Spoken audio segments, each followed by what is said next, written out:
We're ready to go. Thank you for attending this session for today's K-12 Blackboard Innovative Teaching Series. We're very excited for our session today and our presenter.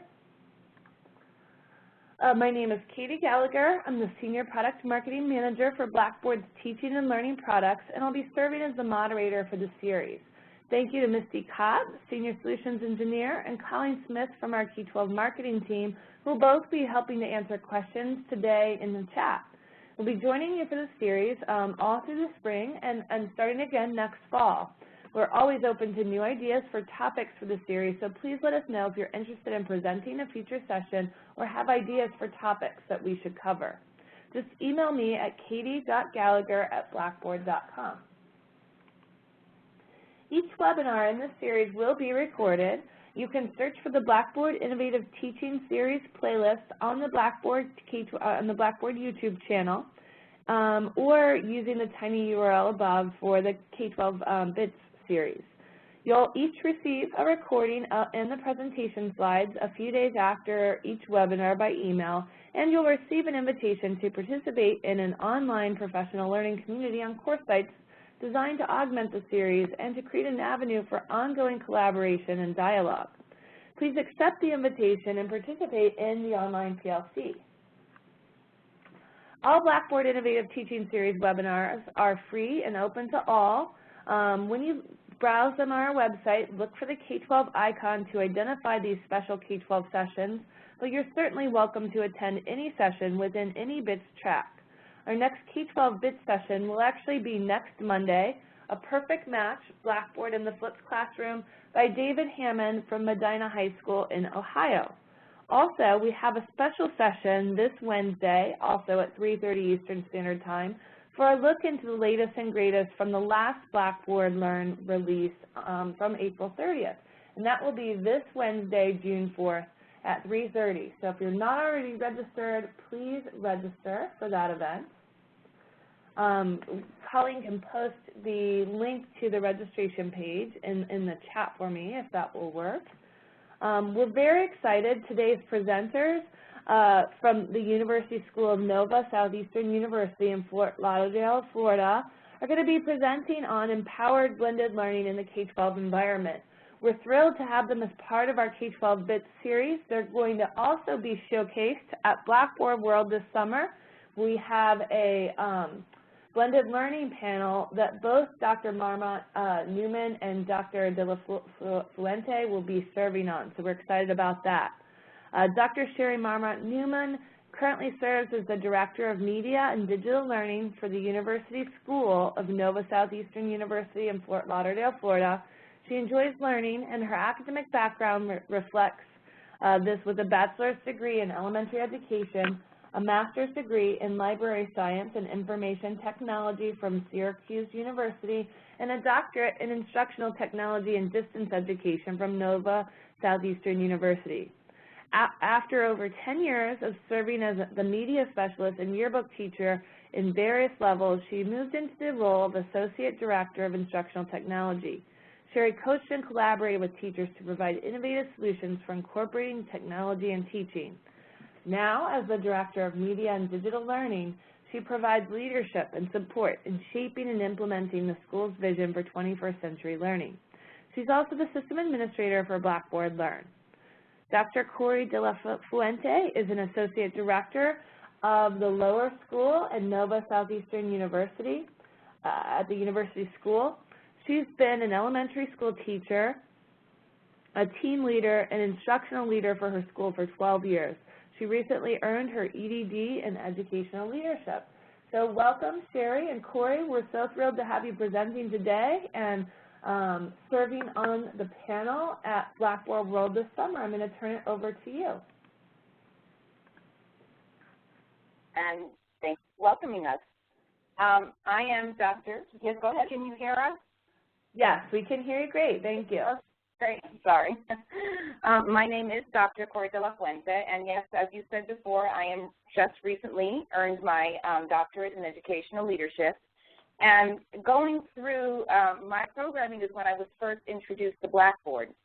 So as a student, it was very interesting to get that perspective. And then only a few years later, it was brought to our school, K-12. So it was very interesting to see how we were going to use this programming to meet the needs of students much younger than students in the college form. What was so exciting about bringing Blackboard into this blended learning environment is that it kind of gave us the opportunity to continue with education beyond 3 p.m., where normally learning kind of ends at that time. We were now able to take it beyond the classroom walls and beyond the regular classroom times. So digital learning really makes learning opportune for children and parents at all times, at any day. And to me, that was the most exciting thing about bringing Blackboard into the blended learning environment here in our school.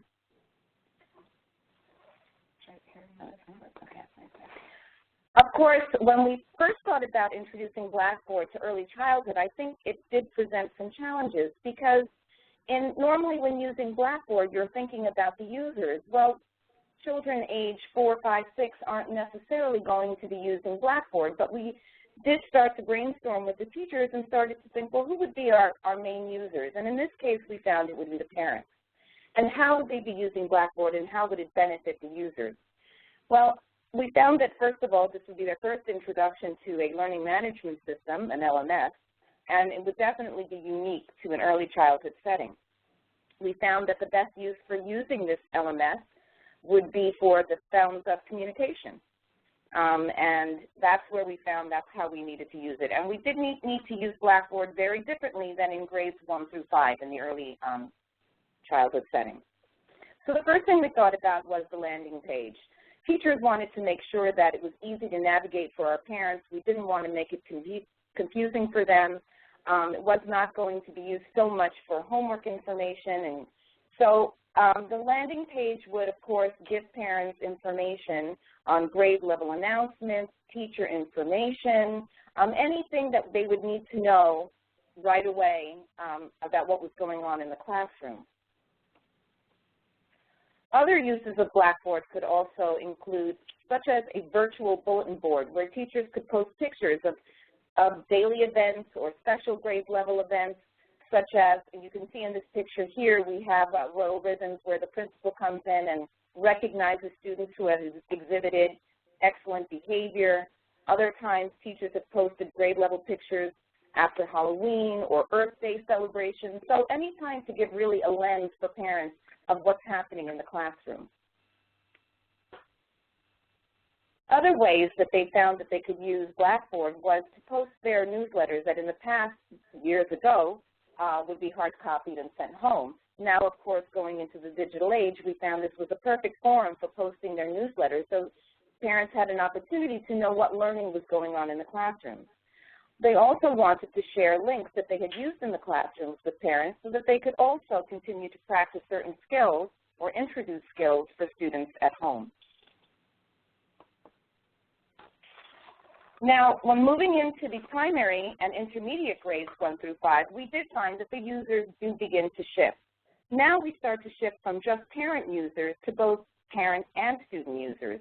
The challenge here was it was the first time that students in grades 1 were really introduced to their own passwords. And this was a skill that took lots of practice in the very beginning. Classes were taken into our digital learning commons where they would be given a password and they would practice getting into Blackboard with their teachers and with our computer lab teacher as well. Okay. So that was a great skill that they knew that they would be taking that with them. Now they're quite experts at it at this point. And teachers who were used to kind of, we had another program in the past called Homework Hero where teachers were used to kind of setting up our digital learning, but more in the forms of posting homework. Now that we're moving from just posting homework to really using it as a teaching tool, that was something that was very new for our teachers. And they started to really enjoy posting a lot of videos, primarily math tutorials, grammar videos, videos in other areas such as science and social studies. And some teachers were actually brave enough to actually make their own videos, which was kind of interesting to have them up there on the screen. In addition, they also posted websites and links, even apps for the tablets, so that, again, if students wanted to practice a skill or reinforce something that was taught in the classroom, there were other areas that they could visit. Okay. Some of the older grades started to actually learn to use some of the other features that Blackboard offers, such as e-journals, blogs, discussion boards. The use of these tools became a lesson within itself. I know that teachers had lessons regarding how to use a discussion board, what was considered to be an appropriate post. They would be asked questions, and they would have opportunities to post their views on particular questions or lessons. Blogs were used a little bit differently. One person would blog, perhaps the teacher, and then from there the students would respond to what the teacher was saying. E-journals were used more in a reflective manner, where the teacher would present the student with a particular question, thought, or idea, and the students would answer in a reflective manner. It was actually used very nicely as an assessment tool as well, because you have the opportunity to really see what the student was thinking of in a particular skill or area. So those were quite successful. Again, just to address the videos, we have learned that Blackboard has a great feature where you can mash up a video that you have found perhaps in YouTube. And it makes it quite safe because it really takes away all of the extraneous advertisement that sometimes is attached to videos, and it makes it a safe way for you to post a video without students seeing other things. So that was a great tool. Let's see. Teachers that have the opportunity to infuse videos that contained music or humor, it was a great way to engage students in and out of the classroom. I know that there were many students, for example, at times that were absent and they didn't want to miss a particular lesson. Through the use of videos, they were actually able to kind of catch on to the lesson without having been in school that day. So that was another great example of how we could use Blackboard beyond the walls of the classroom. Okay. As I had said before, other learning tools would include e-journals. I think this one that you see right up here is just one example of what a teacher had posted for a science project. So she had created a question there regarding a science project on a creation survival. And then the next screen will show you how one student responded to that particular question. And she reflected, stating about her animal and its survival within that particular setting. At this time also, the teacher has the opportunity to answer back and kind of give her feedback on the reflection. In addition, for these students, Blackboard is also an excellent tool for communication for the parents. Posting grade level announcements for instant messages, updates for important events, makes the lines of communication up to date and relevant. So here's one example of how a teacher used Blackboard for their grade level events. For example, now we're at the end of the school year and she wanted the parents to know what was going on. So all of the week's events that are going on, and there's a lot of things going on right now, were posted up here on Blackboard for them to share with parents. Okay. Assessment was another area. This was something new for us this year. We hadn't really used Blackboard for assessment, but this was the first time that we actually tried online assessment. This was a great learning tool both for the teacher and the students. We were able to create multiple choice assessments, and it was teacher-made assessment, where we gave it to the university. The university then posted it on there, and students had the opportunity to take assessments at home. We could vary the parameters. For example, we could design how long we wanted them to take it, how many questions we wanted them to take it. We could give them the option of taking it more than once. One other option that they had was having the students see how they did right away. They got instant feedback if the teacher wanted them to see that. The teacher was then able to kind of go in and look at the grade center and collect those grades instantly. So it was great all the way around. Another area that we were exploring this year was digital portfolios. One area in Blackboard actually has a tab for content. And within that content, the student can actually upload and create files. So we were talking about a way to have the students collect writing, for example, and take it with them from year to year. Because once you're assigned into a Blackboard with a particular password, it follows you from grade level to grade level. So how exciting it would be for when you hit fifth grade to have some of the writing scanned into your file that you wrote in kindergarten. Great way to look back and assess. This is just one example of the social studies assessment that I gave this year. Just wanted you to kind of get an idea of how you can present the questions. And that's kind of a wrap-up of lower school and our youth. So my name is Sherry, and I oversee the digital learning and everything. And I'll just kind of give a historical thing about our history of use of Blackboard and, you know, getting the buy-in from anyone. If you have any questions throughout, because this is kind of an overall, you know, concept of how our school is using it, feel free to post and we'll answer as needed. Again, we implemented Blackboard 2 years ago. We had advanced placement courses using it on a smaller scale several years before that, and it was an interesting transition to get the buy-in because Blackboard was considered a higher ed tool, and you know, it was very, out of anything, Cory spoke so eloquently about, you know, the elementary school. That was probably our toughest buy-in because it was the controversy of whether it's student or parent focused. And so I think the realization as a school became to the fact that it's a dual purpose. We're not only opening our walls for learning, but our walls for communication to parents. And so here it's important to know in Blackboard there's dual roles. And there's student role, and then parents have an observer role. And I'll talk about that in a couple of slides about what they're able to see and what they're not. And really, that has really opened a lot of doors for, you know, helping expand teaching, not only from the teacher's perspective, but you want the parents to also teach and help at home. You know, we talk about the flipped classroom and how, you know, instruction should be changed and more engaging and stuff. We also want to encourage that at home. So it's important to have our parents involved. So we utilize, you know, all aspects of this. We also utilize it as a great portal to share information, not just content. So in here, every single course that is pre-K through 12 has standard links.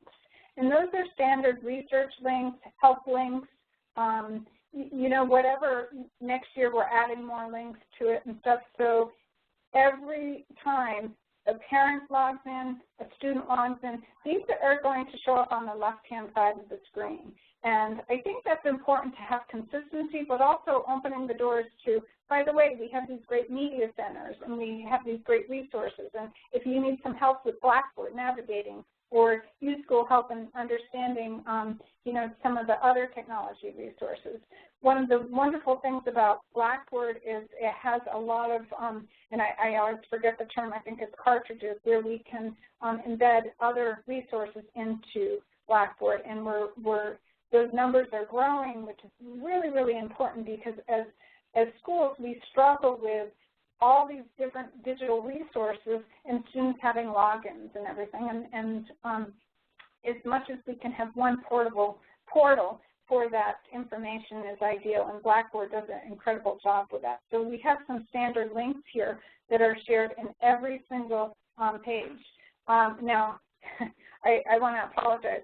As the Blackboard administrator, it was hard for me to delegate all my courses, but the use of calendars. We use that school-wide, the use of calendars to view recent announcements. That was a big push this year for students because we really, you know, all schools talk about going digital and everything. We would have printed binders for planning, and students, you know, 6th through middle school particularly love those, you know, binders where they could open that physical binder and write down their events and everything. And we really want to push them using the calendars. And so all our 6 through 12 predominantly use this for tests, quizzes, you know, activities, projects and everything. And, you know, every course you're enrolled in, it will show up here. So obviously I have a lot of courses or duplicate courses here because this is me as the Blackboard Learn administrator. I just grabbed the screenshot. But if you're a student it will show you your 5 courses, what's going on for the week, the month, however. It also communicates this to parents, which I think is so important because we want to have that open line. We want to be transparent to parents. We don't want them coming in saying what we didn't do, we didn't communicate, or they're having too many tests. We want to make sure that they're aware of what's going on in the classroom for their son or daughter. And so the calendar really was a positive response by the students and the parents and the teachers. They felt, you know, it was another way of communicating to them. And, you know, we taught the students to put in alerts, which, again, that's something I'll show you in the next slide. But here, if anybody uses it, we use, as you can see, different parts of the Blackboard page of your course page, you can allow observers or not allow observers. So one important thing is parents are not allowed to be in any collaborative tools, discussions, blogs, chats, journals, any of that. You know, we just share content information, extra help hours, calendar announcements, key things that we want to be transparent. The collaboration tools, you know, there's obviously violations, you know, other student information being shared with parents. So those collaboration tools are not shared. But the resource links that I showed earlier on the other page are shared with parents and stuff. So it makes the parents feel like they're part of the learning community too, and that's important as we look to find the best in our students and incorporate the parents using that. So we use different parent observer roles, and I have to say for all the levels, it's worked tremendously well. The pre-K through and K environments, we predominantly know that the role is truly for parent communication. So there's a different makeup of those classes. But the primary grades, you know, even in lower school, parents have their own login, students have their own login, and that really, you know, starts as Cory said, starts the responsibility of the student knowing that there's 2 different venues for that and the parents.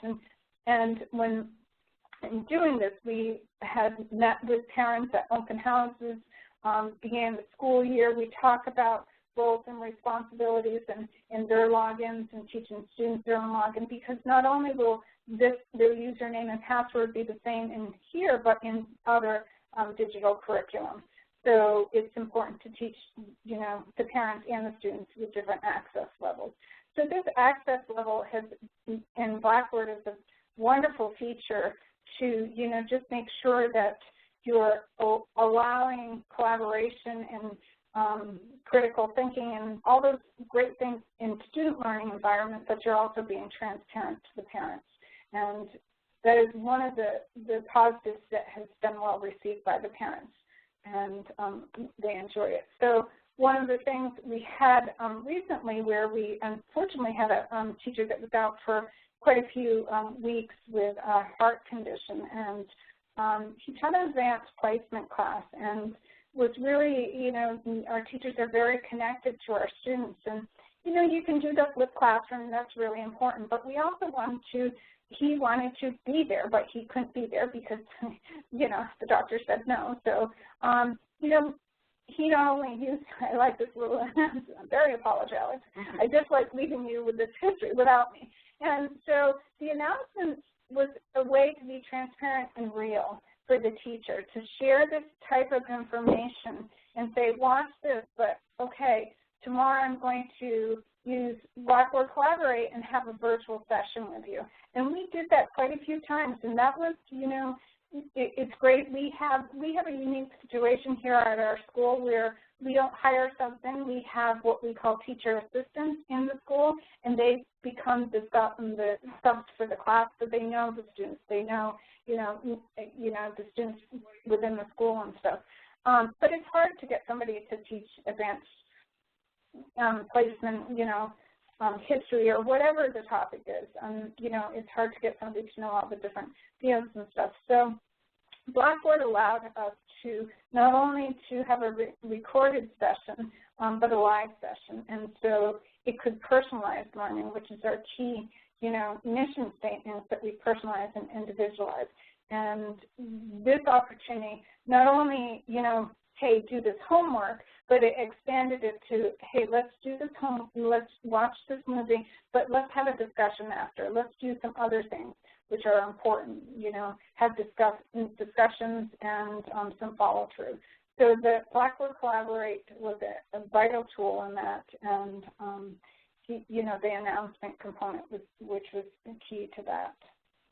So the flipped lesson, I know there's a session on it next week, and that actually has really, taken off in the last few years and stuff. But I think that we take it to the extreme, and I know last year even, we have some students that are out for long-term medical reasons. And so we not only want to do flip, but we do flip sometimes live. So not only are we doing the lesson where we're recording the lesson that's being taught live, so students can participate from home.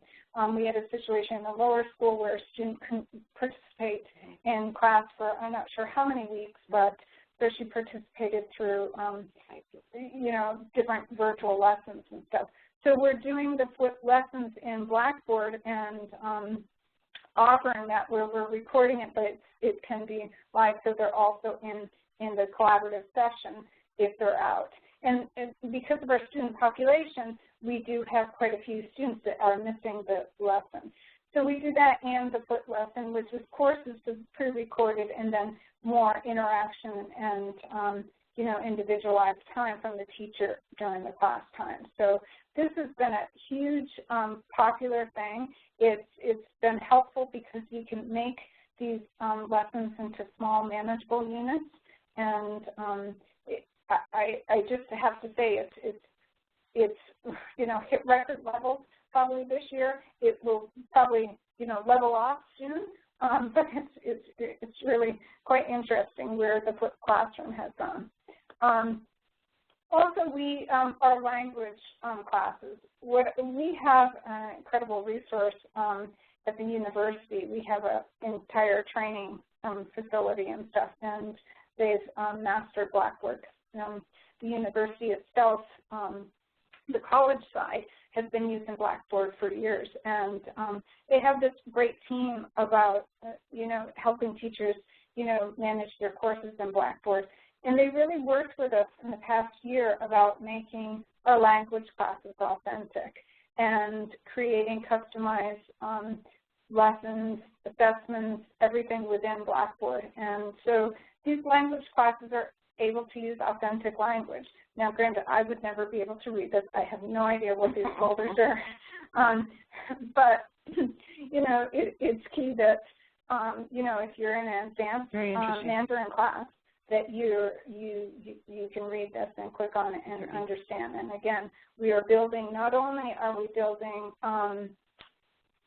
customized, content in here, but customized assessments and stuff within Blackboard. And really having a Blackboard expert team is helpful because it really breaks down the wall of, let me translate this and put this information in, so authentic learning. And if you notice on one of them, enables statistical tracking.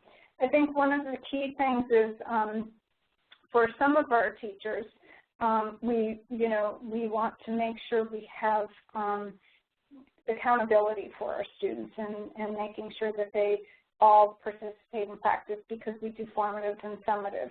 And, success is our goal of the students. And to do that, Blackboard has an incredible tool which enables statistical tracking. And this allows us to see how many times they went in, make sure our students all went into this folder, and, the visits of certain files within it. However, there's multiple levels. The statistical tracking is just an incredible tool. And, I don't want to narrow it down to just accountability, but it also helps. Was this, resource helpful? Did it meet, the time and effort the teacher put into it? Did it meet the needs for the learning that we wanted to occur? So this tool we explored this year, this statistical tracking, to see how it could help us, how it could help us if students are learning from the resources we put, or if it's from our flipped classroom, or if it's from just the traditional teaching. So we're doing a lot of analyzing of what we put up here, because, everybody's saying that we want to be digital and we want to be engaging and interactive in our LMS, but we want to make sure it's for good purpose, and we're not just doing it for the sake of putting it in there. So we have Spanish, Mandarin, French, and I'm trying to think any other. No, I think that's it. So I think those languages for authentic language assessment. We also, of course, use, Blackboard has incredible, just simple tools that are often overlooked. Now, I brought these two examples up for key things of really quick, easy, authentic learning, that if you're at a landing page of your teacher, your algebra teacher or the English teacher here, what more important things would you have there, such as a calculator for the algebra teacher and, a dictionary thesaurus for the English teacher.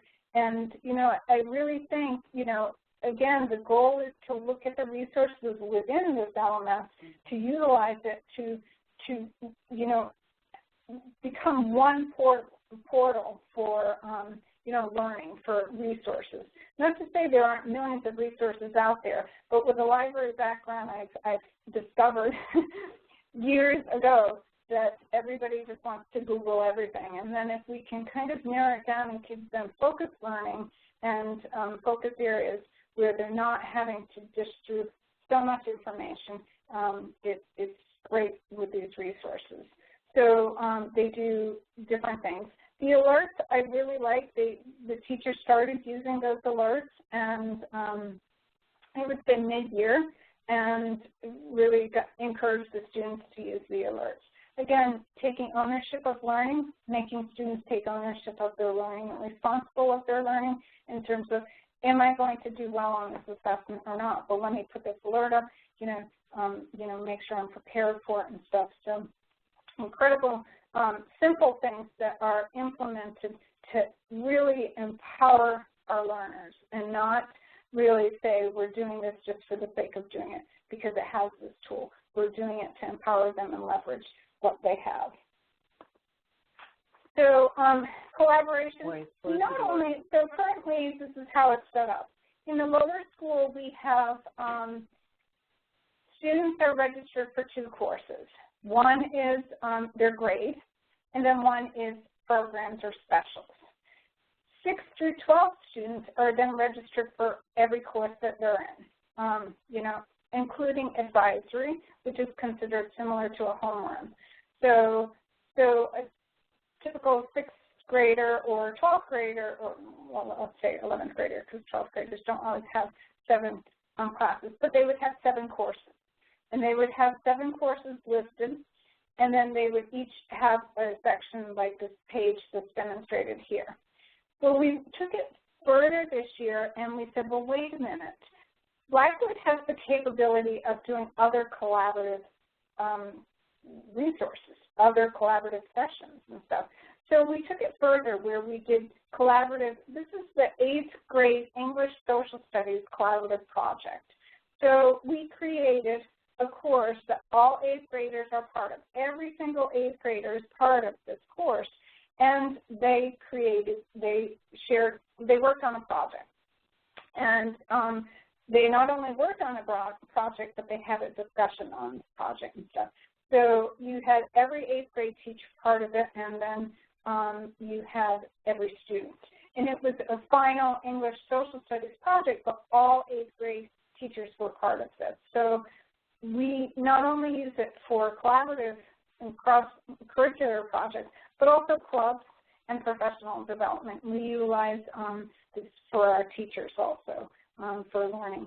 But the clubs, I thought, was very, very, when I saw Blackboard several years ago, I thought that was a wonderful concept for Blackboard, is to provide an area for clubs to utilize. And now, next year, we're going to look at you know, pre-K through 12 clubs.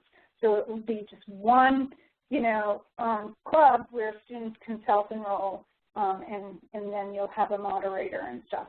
So it really, really is a great venue for that. We've done this 8th grade project and senior project every year for the 2 years that we've had this so far, and we will continue. We always look at ways of improving it and stuff, and you know, what things we can do. So this is an incredible place for that. Yeah, I was just going to add, last year we have a teacher that runs the lower school newspaper, and it was challenging for her to constantly meet with students to review articles. So she created a club in our lower school programs, and she had her students post the articles through the discussion board. And it was a great tool for her to be able to kind of view and get feedback on the articles that the children were writing. Right. So it really, you know, again, it's a good collaborative environment beyond courses to do cross-curricular projects, clubs, and we're utilizing that, and we keep adding to it. So, and I'm going to add to my professional development for the faculty to do cross-curricular, to do cross-divisional between elementary, middle, and high school, you know, do more of that, because not only does it allow collaborative space, but shared documents and shared resources in a contained area where you can, again, empower people to take charge of their learning, and it can be anywhere, anytime learning. So that's a great thing here. So here, this is another one we talked about. This is the lower school. Again, I said lower school students are only enrolled in 2 courses. And I can I can log in to share my screen and show you how some of the students are shared with these courses. So this is the programs. We call it programs because most elementary schools, it's specials. You're going to the library for a special. You're going to music for specials. But we didn't want to really limit it to specials. As Cory mentioned, we not only wanted to include specials in there, we wanted to include other things in there. Other things such as newspaper, which isn't a special. It's a group of students that wants to participate. And, you know, we didn't want to narrow it down to just, okay, just these few students and narrow it down to them. We want to encourage them to explore and look at other opportunities. So if we put it here and just call it programs, these are our programs we offer.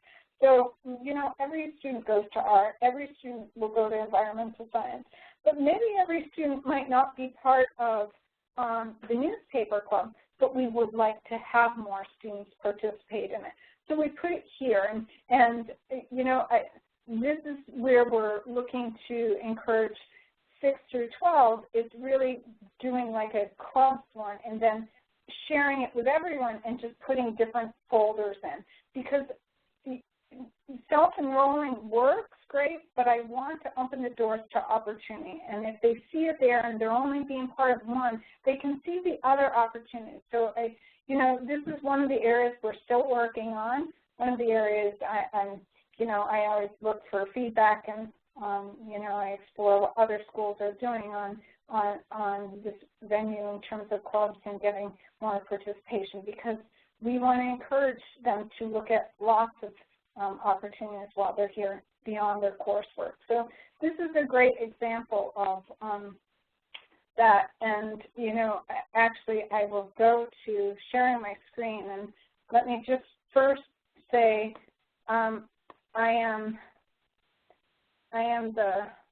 okay, so you can see my screen. Remember, I am the system administrator, so your Blackboard doesn't look like this for everybody. It just looks like it's for me. So this is the programs course. I'm actually going to show you what I mean by what it looks like. And you can see that here, you know, we have music, vision, 5th grade production. Now, not every student was part of 5th grade production. It's a 5th grade production. But it's up for every student. So everyone's part of this course called programs. So here we want to make sure they could see everything and be aware of it. So when they get to 5th grade, they might want to be part of it and, you know, expand their possibilities and stuff. So the next, I was going to show you it's also an opportunity, having a library science background and in charge of the media centers, it's also an opportunity to expand not only what you teach to the students, but expand to what you're teaching to the parents. So the lower school media specialist, she did a wonderful, wonderful job on her section, as many of the departments did. But, you know, what I really, you know, she started this year was she did video story time. And this video story time was listen, watch, Miss Cantor, and students read your favorite book, picture books. And, you know, it was to increase literacy skills, but also that, you know, to encourage story time at home.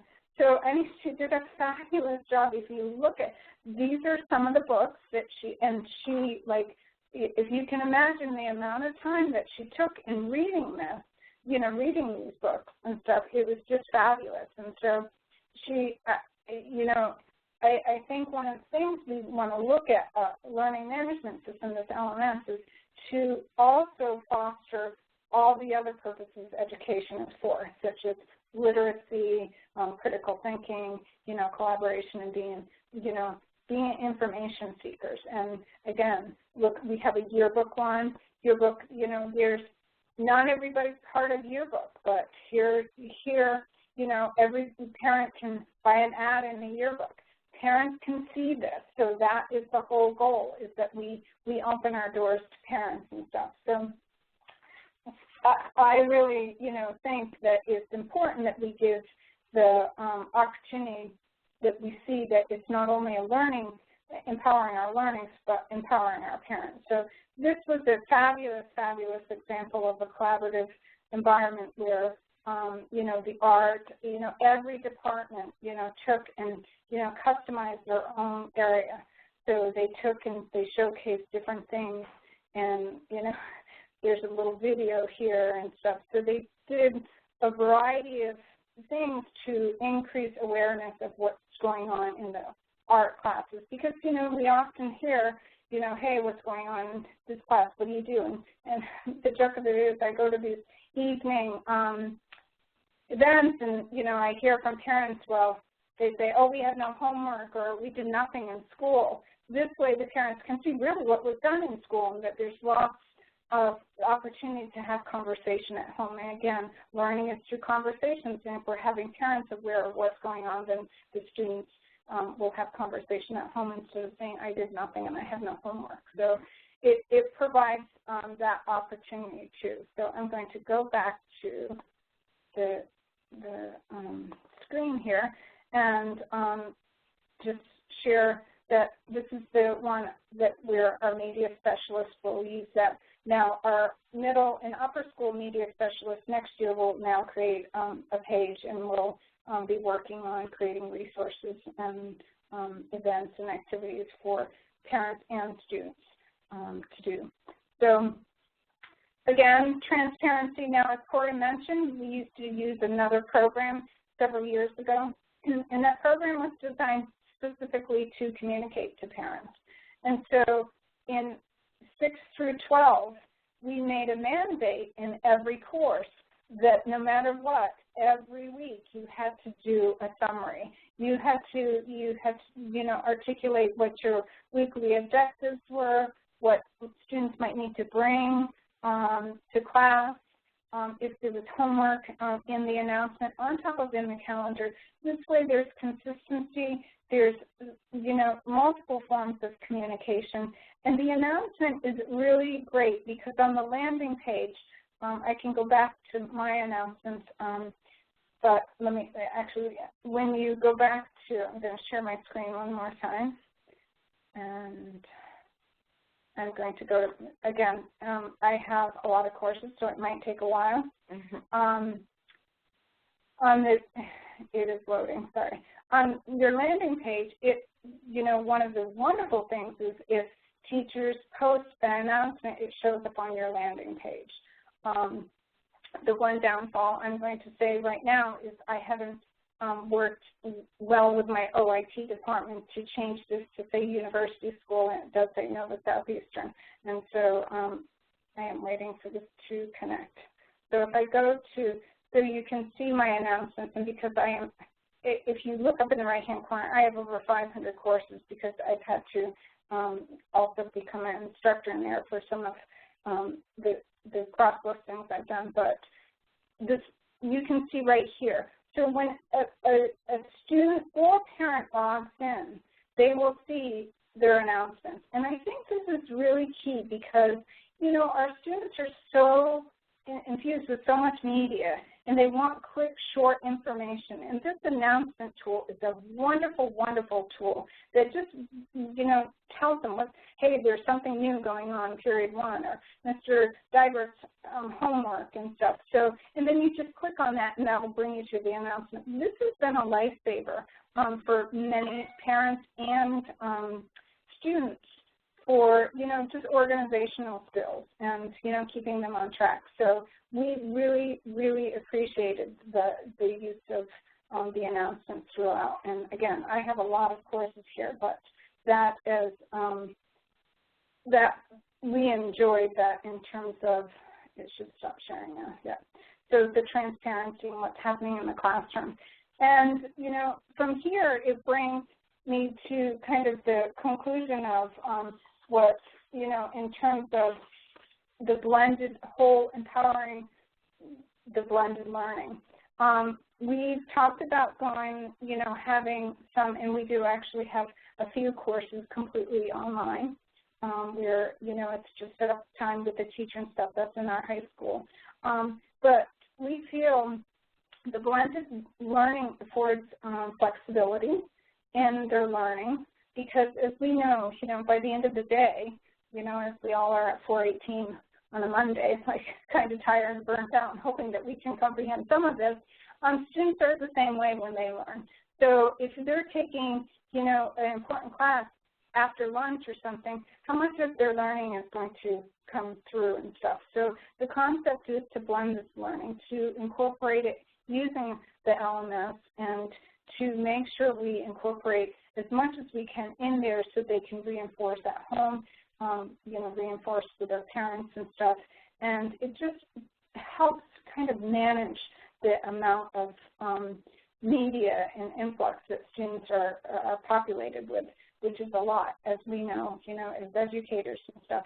There's so much out there, and if we don't manage it through such things as Blackboard, then I think it can become overwhelming and not have a good direction. So it really, you know, I summed it up in this Wordle. I used Wordle, and I kind of, you know, shared, you know, rubrics, you know, the rubrics in Blackboard, we're, you know, using them and loving them, you know, all these different things, the post, the syllabus, you know, consistency is key, transparency, the flipped classroom, many different things that this LMS has afforded us the ability to not only extend the classroom, but empower our learners to become learners with the whole community. It's not just about the teachers and students anymore, it's about the teachers, students, parents, administrators, everyone. So, you know, I think that sums it up. And Cory, I don't know if there's something you want to add. I just want to say that this was something new for us for the last 2 years. I think we've made a lot of progress, and we look forward to learning to use even more tools within Blackboard to enhance our student learning here in the school. So I open up the opportunity to ask us questions now. You know, I will mute my mic, and let's see if Katie wants to say something. Oh, this has been fabulous, Sherry and Cory. This has been wonderful. You don't need to mute yourself. We'll see if there are any questions. Don, Susan, Sharia, anyone else that may have questions, can you post them either in the chat or the Q&A? Misty, Colleen as well. This has been so much great information, so many great tips, so many great uses for Blackboard and K-12. This has been a great session. Looking for questions here. Well, thank you. We enjoyed it. We like, you know, as Cory said, we utilize Blackboard, and there are like the cartridges. And I believe, Katie, am I saying that? Are they cartridges? Cartridges from publishers? Yes, they're cartridges, right? Yes. Yes. So, and we haven't started implementing as many, but those are fabulous because, again, you want to create a portal where, you know, you're not only providing a nice creative learning environment, but, you know, somewhat managed one for our learners and individualized, and, you know, kind of get rid of all these different 90 million different logins as the IT people and I struggle with for students. So let me ask, how do directors of clubs and extracurriculars and things like yearbook and other specials, have they embraced Blackboard the same way classroom teachers have, or what is the use like there? I know you were talking through those examples, but how are they feeling about using Blackboard for specials? I'll address that. Our specials teachers actually put a lot of information out on their Blackboard. I'm going to kind of just give you an example of our Spanish and French teacher. They have divided up folders for every single grade level and put all the vocabulary in addition to videos for students to watch at home. Now, our biggest challenge I have found with the specials team is really getting our parents and students to use it a little bit more. I do find that parents tend to look more at the grade level pages and not quite so much at the lower school programs. So that is something that we do need to continue to work on here. Great. And we do have in the other divisions, they you know, in some of the instances it's contained to a smaller group, and others it's, you know, everyone, and they felt it was very helpful for collaboration because, you know, with a schedule in a learning environment at the school, you have set schedules, so you're limited to how many times in 8th grade the whole 8th grade can meet. So it was a great venue to provide collaboration and working on projects and being creative in a great venue here that accepted, you know, the storage capabilities that they have, which was huge. Now, the one thing we don't do and we haven't moved to is grades in Blackboard, but we use everything else, and I just think that's a, you know, a slow transition for them because right now we have a different system for that, and I really think it's challenging because we do assessments in Blackboard, but it's like, okay, well, the final will be in our other system. So that we are working on that, but I'll tell you, they like the collaborative nature of it. They enjoy the fact that it's a secure area too. You know, it's not open. You know, they're not just creating like a wiki space or something to do that. And it's school owned, which I think, you know, one of the things is to archive and, you know, create digital portfolios. I mean, we, as educators, we need to think about creating their digital footprint for when they move up in grades and stuff. So that's a great. It's been great.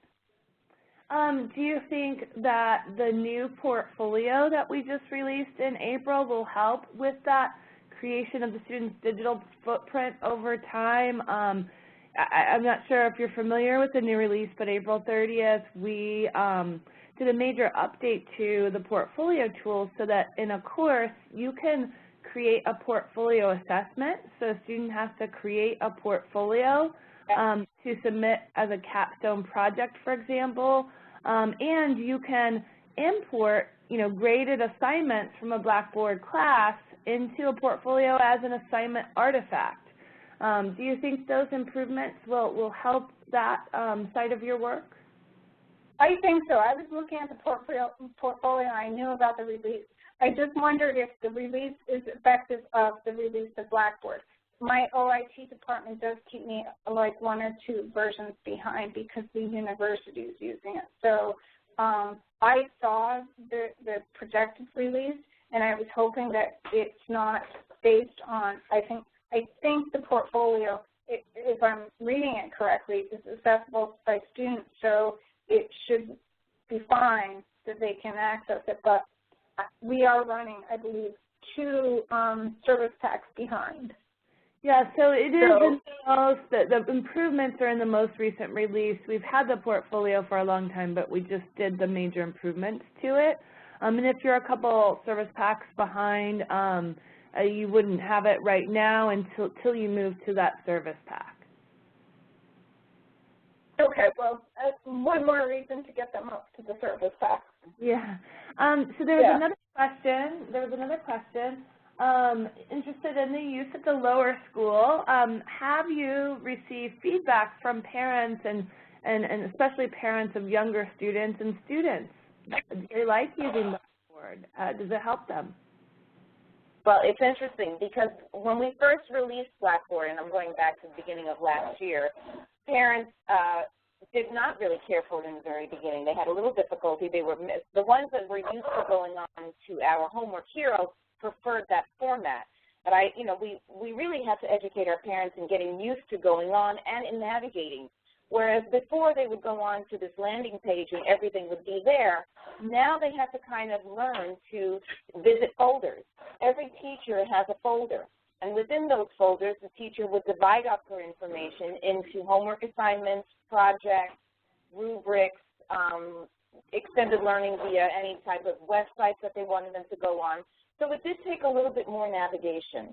Our younger parents, however, was different because it was just one page. It was a landing page for pre-K and K with grade level information. So as the students got older, there was a little bit more navigating to do, and I think that's what they needed to get used to. But they're used to it now, and they do like it.